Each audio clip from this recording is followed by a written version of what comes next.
feels good. Much lower than before. What's going on, fellow Formula One fans? 2022 testing just finished less than half an hour ago, and I'm recording this, so this is all fresh. Remember to drink.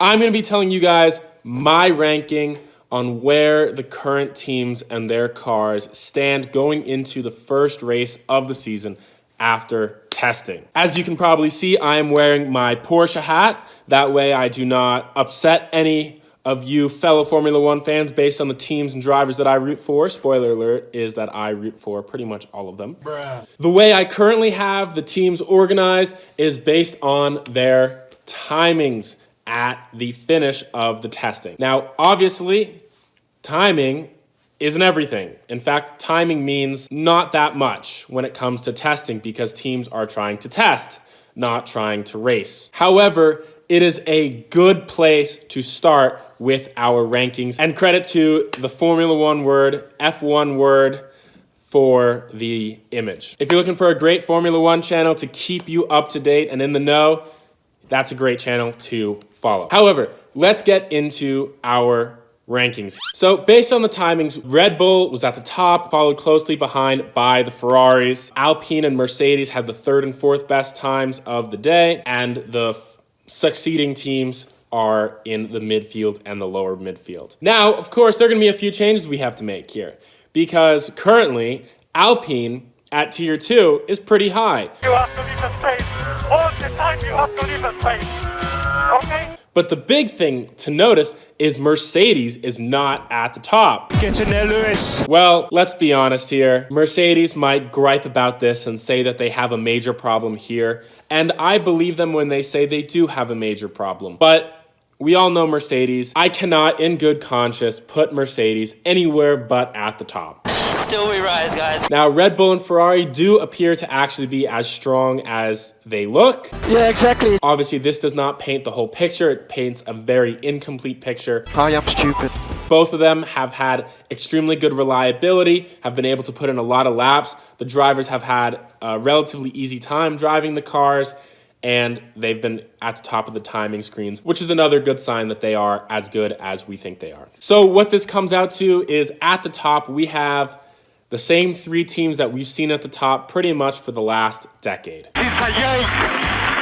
A yoke. However, at tier 2, the tier just below, currently we have Alpine there because Fernando Alonso was able to finish with the third best time of the testing session. They look impressive enough to be in that tier 2. They struggled with a little bit of reliability at one day during the test, but their car does look decently quick. Now we can fight. We can fight. So as a result, I have to keep them right where they are, and joining them, I have to put McLaren there. I know that they didn't have the greatest test, and obviously being out with coronavirus made Lando have to do all testing all 3 days, which is going to be a super burden on him. But McLaren is just too well run of a team for them to show up with a midfield center of the pack car. They might end up being the 5th best team or the 4th best team, which kind of puts them in that middle layer. But they are definitely in the top half, not the bottom half. I'm moving up and down, side to side, like a roller coaster. So while I'm recording this, Haas is still actually out on track. They're getting a little bit of extra run time because their freight was delayed.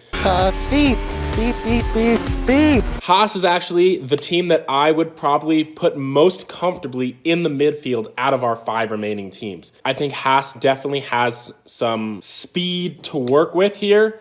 Obviously, they were able to start working on their car before everybody else, given that they did not develop their car in 2021, instead solely focusing on 2022 and these new regulations. So what we can do with Haas is we can put it right in the midfield, right at the top here. I think they're going to be right in the thick of things with everybody else. Now, Alfa Romeo is a curious case. They struggled with reliability both in this test and in the Barcelona test, and they didn't look too quick when they were on track. However, at the end of testing, Valtteri Bottas put in some pretty good times. To whom it may concern you. He had the 5th fastest time, within the realm of everybody else. But the key thing that you want to look at here is that he was on the C3 tire, which is the medium tire, whereas C4 and C5 are softer, meaning that they're going to go quicker. That means out of the top 7 times set, Bottas was actually on the hardest, aka the least grippy, aka the slowest tire. And given that Guan Yu Zhou was in 11th, I have to believe that Alpha actually has some speed there. And so we'll see what their reliability looks like when we enter the season. But they do appear to be right there in the thick of the midfield. So we get to our final 3 teams remaining: AlphaTauri, Aston Martin, and Williams. I kind of want to put Williams up here and move AlphaTauri here, but I realistically can't do that. I have to put AlphaTauri here and Williams in the lower midfield because of the driver lineups. I have no idea what you're saying. I think Albon is a pretty good driver. I think he could probably compete in that Gasly-Tsunoda range. Probably not as good as Gasly, but he's coming back from a year off of Formula One, and he didn't have a whole lot of experience in Formula One to begin with. So while I do believe in him, and I believe that he will improve as a driver and come out a stronger driver than we had seen before, it's hard for me to say that the Williams driver pairing can match up to the AlphaTauri driver pairing. It just doesn't. Hopefully, I'll be proven wrong, though. I'm super rooting for Latifi and Albon. I think both of those guys are super nice guys and talented drivers. So I hope they have a really strong year. And obviously, as an American, I'm also rooting for Williams because they are owned by an American company now. And that leaves us with the curious case of Aston Martin. The drivers don't appear to be particularly comfortable. Lance, you just need to press the OK button, OK button. I pressed it. You're pressing the pick confirm button. The pick confirm button is the OK button, Brad. And Aston Martin doesn't appear to have much raw speed either. So it's kind of a lose-lose case for them. I happen to love Aston Martin as a brand. I think Vettel is an awesome driver. I also like Lance Stroll. But that car just does not appear to be very good right now. And so it's really hard for me to put Aston Martin above any other team. I have to say, though, I do think the midfield and the lower midfield are going to be a lot closer than we've seen in certain years past. There's not going to be any teams that are just lagging behind like we saw Haas last year. And honestly, even that tier 2, I think that tier 2 to lower midfield is not going to be all that big of a difference.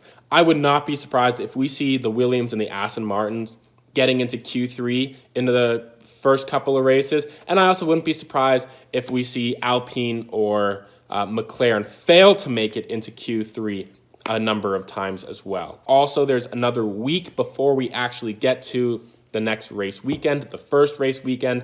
So teams will be developing their cars in the meantime. But as we stand right now, post-testing, this is the rankings I gotta go with. Tell me where you think I went wrong. Tell me where you think I was dead on balls accurate. And tell me who you think are gonna be the biggest surprises this year, one way or another, either positively or negatively. I'm super interested in hearing your guys' predictions, so let me know in the comment section down below.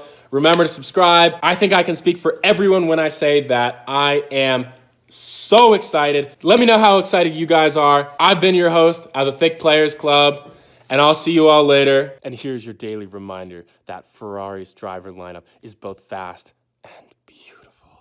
What the fuck was that?